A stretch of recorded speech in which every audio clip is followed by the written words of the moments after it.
Hello everyone, my self Priyansh Tripathi और आप देख रहे हैं प्रयागी BSCN। तो आज हम मैथमेटिक्स में पढ़ेंगे स्फेयर के बारे में। स्फेयर क्या होता है, स्फेयर के इक्वेशंस कैसे होते हैं, प्लेन सेक्शन ऑफ स्फेयर पढ़ेंगे और कुछ क्वेश्चंस देखेंगे। बाकी अगले लेक्चर में स्फेयर को और जो भी बचे हुए उसके टॉपिक्स होंगे उसको हम कवर कर लेंगे ताकि स्फेयर का पोर्शन कंप्लीट हो जाए। फिर मैं कोशिश करूँगा कि राइट सर्कुलर कोन और राइट सर्कुलर सिलेंडर के बारे में पढ़ा दूँ, क्योंकि राइट सर्कुलर कोन और राइट सर्कुलर सिलेंडर दोनों से ही क्वेश्चंस जो हैं वो आपके एग्ज़ाम में आते हैं। तो टाइम को नहीं वेस्ट करते हैं और स्टार्ट करते हैं इस लेक्चर को। सबसे पहले बात आती है कि व्हाट इज़ अ स्फेयर। तो the sphere is the locus of A point in A space which moves in such A way that it's distance from a fixed point in space always remains constant. देखो circle क्या होता है, circle में हम XY plane consider करते हैं और उसमें जो लोकस होता है फ्रॉम प्ले एक फिक्स्ड पॉइंट से उसका जो उसे हम सर्कल का सेंटर कहते हैं। ऐसे ही स्फेयर के केस में हम प्लेन ना कंसीडर करके स्पेस को कंसीडर करेंगे, राइट।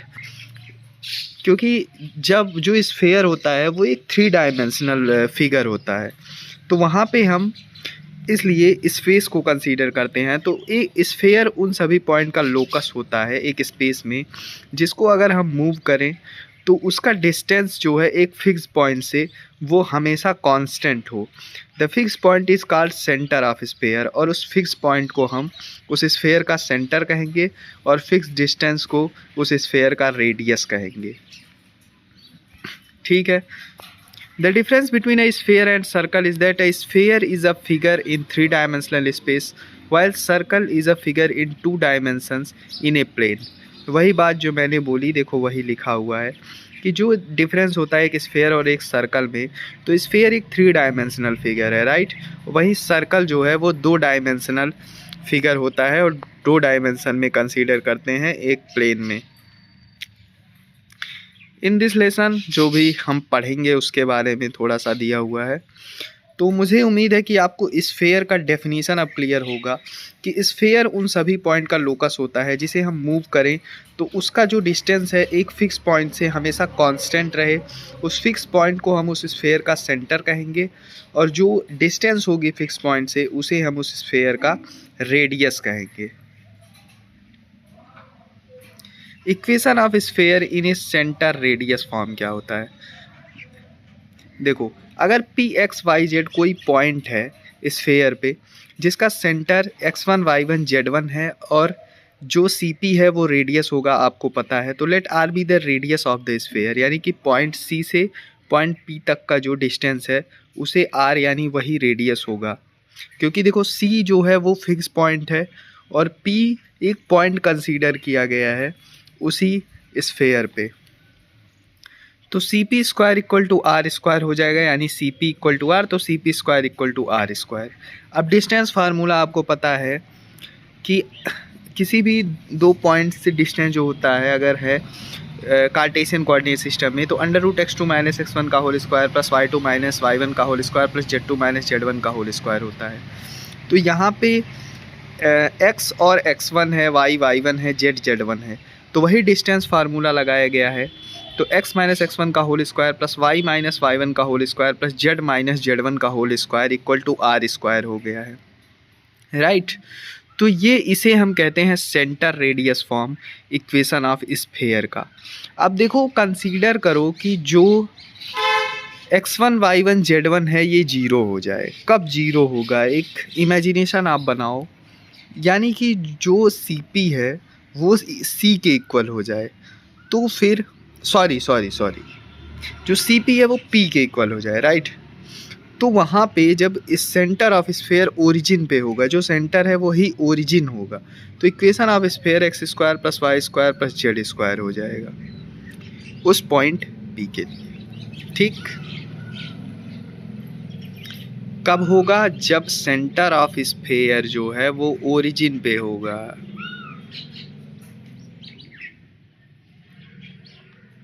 ये भी आपको क्लियर हो गया होगा। थोड़ा सा अगर मैंने कुछ गलत बताया है तो उसे आप करेक्ट कर लीजिएगा, क्योंकि कभी कभी मुझसे बोलते हुए कुछ फ्लक्चुएसन हो सकती हैं, ह्यूमन एरर जिसे हम कहते हैं।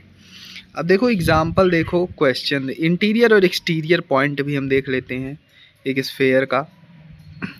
Late O be the centre of sphere with radius R, a point P1 lies in the interior of the sphere. देखो P1 जो है वो इंटीरियर पॉइंट पे लाई कर रहा है फिगर में देखो, और P2 जो है P3 जो है वो एक्सटीरियर पे है, वहीं P2 जो है वो पॉइंट स्फेयर के सरफेस पे है, ठीक है।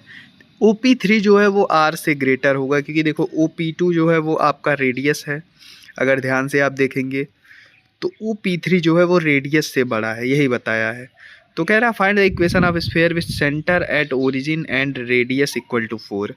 तो देखो अगर सेंटर ओरिजिन पे है तो x minus x1 plus Y minus Y one का whole square, Z minus Z one का whole square equal to R square होता है।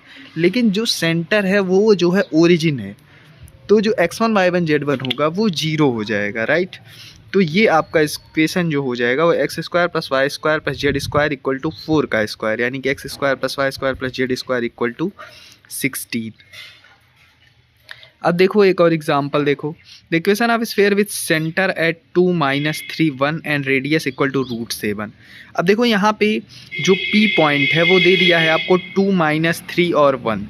तो अब यहाँ पे वो फार्मूला जो है वो पुराना वाला लगेगा, x माइनस x1 का whole square plus y minus y1 का whole square plus z minus z1 का whole square equal to R square, ठीक है।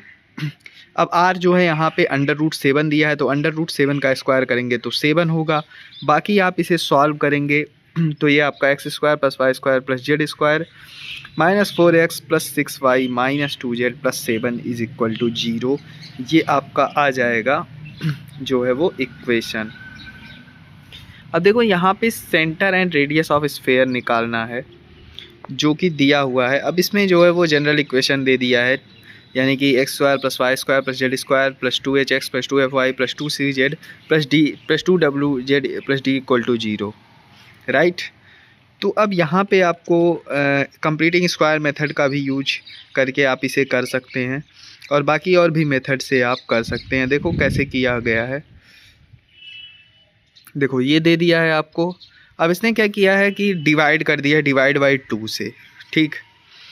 तो ये आपका हो गया x square plus y square plus z square minus 2x plus 4y minus 3z minus 19/2 equal to 0।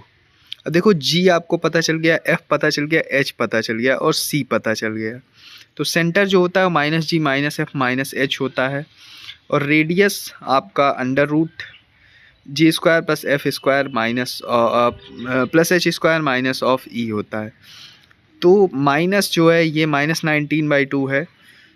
देखो यहाँ पे जो लिखा हुआ है थोड़ा सा कंफ्यूजिंग है, वो टाइपिंग में कंफ्यूजन किया है, लेकिन आपको पता होना चाहिए G square plus F square plus H square minus of D या माइनस ऑफ सी जो भी है वो होता है।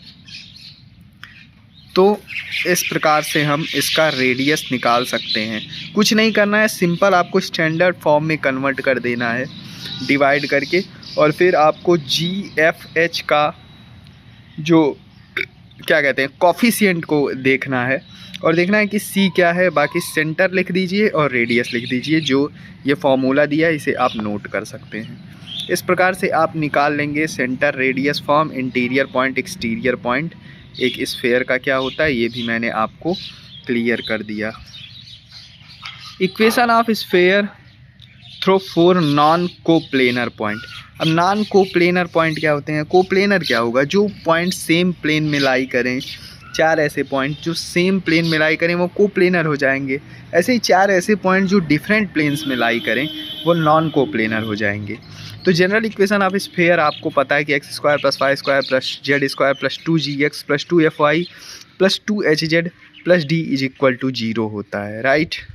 या सी भी ले सकते हो या डी भी ले सकते हो, जो भी आपको, बस वहाँ पे जो आप ABCD कंसीडर करें उसे वहाँ पे आप दिखाएं कि ये चीज़ अगर मैं लिख रहा हूँ तो इसका मीनिंग क्या है। क्योंकि कई बार जो एग्ज़ामिनर होते हैं, जो चेक करने वाले होते हैं, वो जनरल जो फॉर्म होती हैं बुक्स में वही लेके चलते हैं, लेकिन अगर आप अलग लिखते हैं तो फिर उसे आप डिनोट करिए। तो यहाँ पे देखो 4 जो हैं वो point x1 y1 z1 x2 y2 z2 x3 y3 z3 और x4 y4 z4 जो है 4 नॉन कोप्लेनर पॉइंट हो गए। तो अगर ये जो हैं दीज पॉइंट जो हैं वो सेटिस्फाई करेंगे इक्वेशन ऑफ स्फेयर को अगर वो पॉइंट, चारों पॉइंट जो हैं वो स्फेयर पे लाई कर रहे हैं तो वो इक्वेशन ऑफ स्फेयर को सेटिस्फाई करेंगे। या आप स्ट्रेट लाइन और प्लेन में भी पढ़ चुके हैं कि अगर कोई भी पॉइंट उस जो भी हम मान रहे हैं उस सिचुएशन में लाई कर रहा है तो वो उसकी इक्वेशन को पक्का है कि सेटिस्फाई करेगा ही करेगा। और फिर इसके बाद हम इसका क्या करेंगे, डिटर्मिनेंट सॉल्व कर लेंगे और इस प्रकार से हम इसकी वैल्यू को निकाल सकते हैं इक्वल टू 0 करके। लेकिन ये डिटर्मिनेंट जो है वो काफ़ी टफ पड़ेगा सॉल्व करना, तो आपको देखो अलग जो है वो मेथड यहाँ से क्वेश्चन के हिसाब से देखो 4 पॉइंट दिया है 0 0 0 1 0 0 0 1 0 0 0 1। अब आपको रेडियस निकालना और इक्वेशन ऑफ स्फीयर निकालना है। तो कंसीडर कर लिया कि equation of sphere x square plus y square plus z square plus 2gx plus 2fy plus 2hz plus d is equal to 0 है। अब क्योंकि जो है ये इस पासिंग पॉइंट जो पहला है वो 0 0 0 है तो यहाँ पे C 0 हो जाएगा, राइट सेंटर जो है वो 0 हो गया। अब अगला पॉइंट 1 0 0 है तो यहाँ पे रख के सॉल्व किया तो G की वैल्यू 1/2 आ गई क्योंकि C जो है वहाँ पे पहले ही 0 था। फिर ऐसे ही इन दोनों के लिए जब हम करेंगे वो वैल्यू पुट करेंगे एक्स वाई जेड के लिए, ध्यान दीजिए एक्स वाई जेड के लिए ये वैल्यू हम पुट करके वहाँ पे उसकी वैल्यू निकालेंगे तो फिर हमें f की वैल्यू 1/2 और h की वैल्यू 1/2 मिल जाएगी। अब ये इक्वेशन रिड्यूस हो गया x square plus y square plus z square minus x minus y minus z equal to 0। अब रेडियस निकालने के लिए आपको मैंने बताया -f minus G minus H minus सी या माइनस डी जो भी होता है वो होता है उसका अंडर रूट। तो माइनस जी करेंगे तो माइनस ऑफ 1/2 का होल स्क्वायर 1/4 माइनस ऑफ फिर 1/2 का तो 4 ऐसे ही 1/4 तीनों का आ जाएगा क्योंकि तीनों की वैल्यू जी एफ एच की 1/2 है। और सी की वैल्यू वहाँ पे मैंने पहले ही दिखाया कि 0 है तो उसे 0 ले लेंगे। तो ये आपका radius of sphere under root of 3/2 आ जाएगा। ऐसे ही आप ये वाला क्वेश्चन देखिए और इसको आप खुद से सॉल्व करिए, कुछ नहीं करना है। देखो पॉइंट दिया है तीनों, सिर्फ वैल्यू रखो इसको एक्स वाई जेड में और कंपेयर करके वैल्यू को निकाल लो। अब देखो यहाँ पे देखो जो ओरिजिन से जब पास करेगा तो आपको पता है कि सेंटर जो है वो जो अलग पॉइंट पे होता है x1 y1 z1 वो 0 हो जाता है। तो सिर्फ हमें पहले से ही c की वैल्यू जो है वो 0 मिल जाएगी क्योंकि जो स्फीयर है ओरिजिन से पास कर रहा है यानी सेंटर ही उसका ओरिजिन है।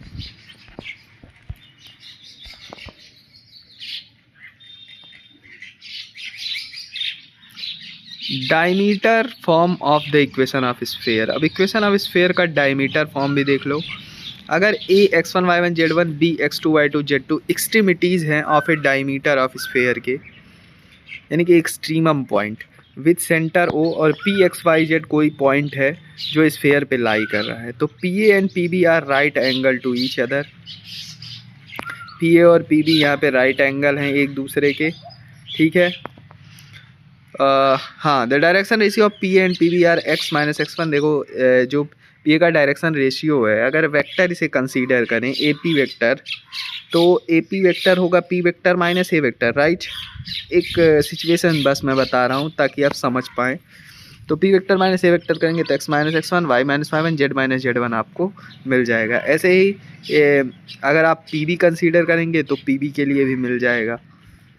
तो क्योंकि पी ए और पी बी राइट एंगल पे हैं तो जो है होगा x minus x1 x minus x2 plus y minus y y minus x2 पे z minus z1 to z minus z2 equal to 0। This is the equation of sphere in diameter form. ये आपका equation of sphere है diameter form में। इसे आप इस तरीके से भी लिख सकते हैं। अब देखो एक अलग मेथड बताया है कि कोऑर्डिनेट, अब देखो क्या कह रहा है एक अल्टरनेटिव मेथड से।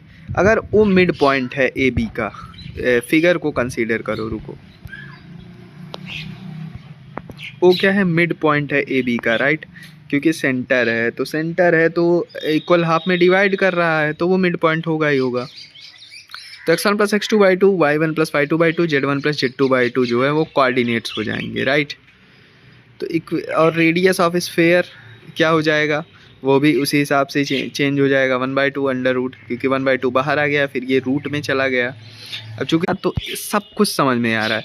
ये देखो x1 की वैल्यू है, ये y1 की वैल्यू है, ये z1 की वैल्यू है। तो x minus x1 plus y minus y1 का होल स्क्वायर पर z माइनस z1 का होल स्क्वायर वही चीज़ है, बस आपको समझाने के लिए, सिंप्लीफाई करने के मेथड के लिए ये आपको ऐसे कर दिया है। अब इसे आप लगाएंगे, सॉल्व करेंगे तो आपको समझ में आएगा। और क्वेश्चन मैंने भेजे हुए हैं ऑलरेडी, पहले ही भेज दिया था ताकि आप इसे सॉल्व करें। अब देखो प्लेन सेक्शन ऑफ स्फीयर पे बात कर लेते हैं। Let us first consider the case of plane section of sphere. We know that equation of sphere with origin at center, जिसका origin center हो और radius r हो तो उसे हम x square plus y square plus z square equal to R square देते हैं। अब C कोई A B C centre of plane section of sphere हो, कोई भी प्लेन सेक्शन ऑफ स्फीयर क्या करता है, अगर किसी स्फीयर को हम किसी प्लेन से कट करें तो क्या कंडीशन बनेगी वो यहाँ पे हम विजुलाइज करते हैं। तो ए बी सी जो है वो उस प्लेन का सेंटर हो जिससे हम उस स्फीयर को कट कर रहे हैं। Line segment O C drawn from point O, O C देखो उस ओ पॉइंट से जहाँ पे वो प्लेन का सेंटर है वहाँ से स्फीयर के सेंटर पे ड्रान किया गया है। In normal to the plane, जो कि नॉर्मल है प्लेन के। The direction ratio of normal O C, अब ओ सी का डायरेक्शन रेशियो जो है वो ए बी सी होगा, क्योंकि जो इसका सेंटर है वो ए बी सी है और ओरिजिन का जो पॉइंट होगा वो 0 0 0 होगा, राइट। तो अगर हम देखेंगे तो वो ए बी सी ही निकल के आएगा। अब पी एक्स वाई जेड एक पॉइंट है प्लेन सेक्शन पे, तो डायरेक्शन रेशियो पी सी का जो हो जाएगा वो x minus A, Y minus B और जेड माइनस सी होगा, जो कि ओ सी के परपेंडिकुलर होगा। क्योंकि ये प्लेन सेक्शन है, प्लेन से काट रहा है और प्लेन से काटेगा तो ऐसे काटेगा कि वो परपेंडिकुलर पे ही बने। तो देखो यहाँ पे पी सी, देखो ध्यान से देखो, P C P x y z है और सी का कोऑर्डिनेट क्या है, ए बी सी है।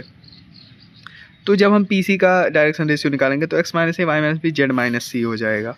अब आपने एक चीज़ और पढ़ा होगा कि जो डायरेक्शन कोसाइन होता है वो यूनिक होता है, और डायरेक्शन रेशियो जो है वो एक से ज़्यादा भी यानी अलग भी हो सकता है, राइट। तो चाहे एक्स माइनस ए लिखो चाहे ए माइनस एक्स लिखो वो बात एक ही पड़ेगा।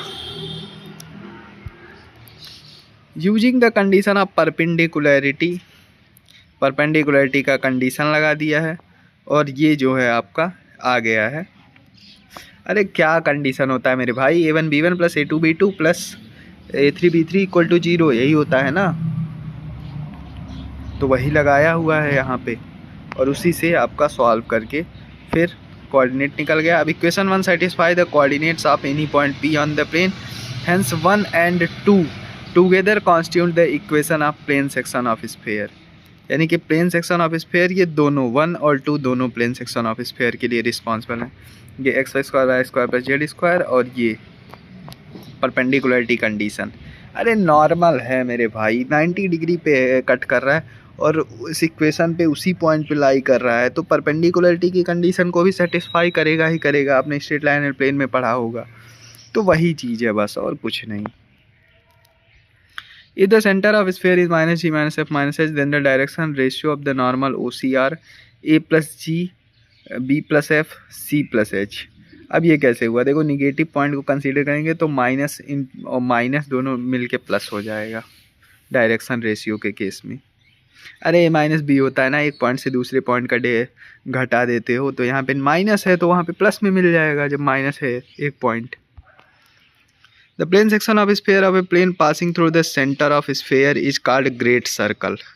ठीक, अब plane section of sphere by a plane passing through center of sphere, यानी कि अगर कोई प्लेन सेंटर ऑफ स्फीयर से पास कर रहा है तो उस स्फीयर को हम ग्रेट सर्कल कहेंगे जब वो कट करेगा। यानी कि अगर कोई प्लेन एक स्फीयर को उसके सेंटर से बीचों बीच कट कर रहा है तो जो सर्कल निकल के आएगा वो ग्रेटेस्ट सर्कल होगा, ग्रेट सर्कल होगा।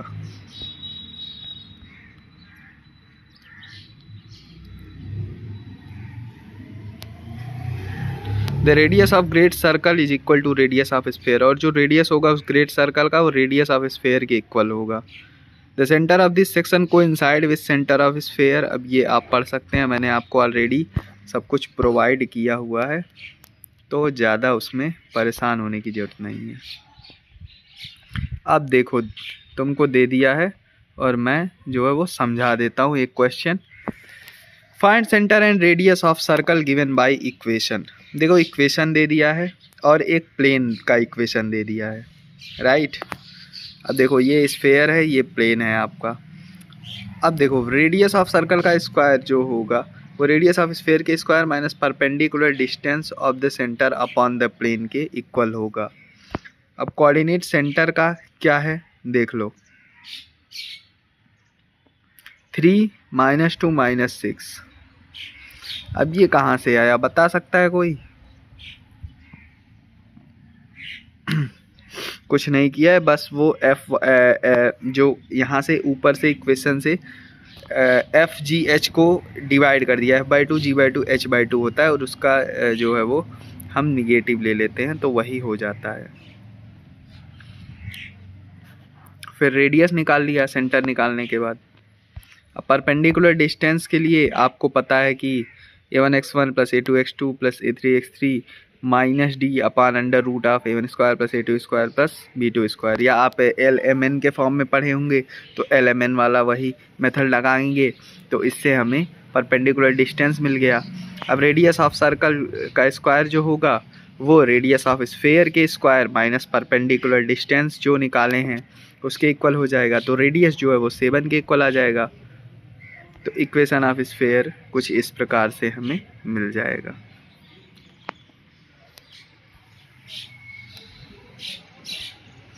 अब यहाँ पे देखो लैम्डा क्या है, लैम्डा अब देखो जब इस इक्वेशन में हमने पुट किया 7, ये यहाँ पे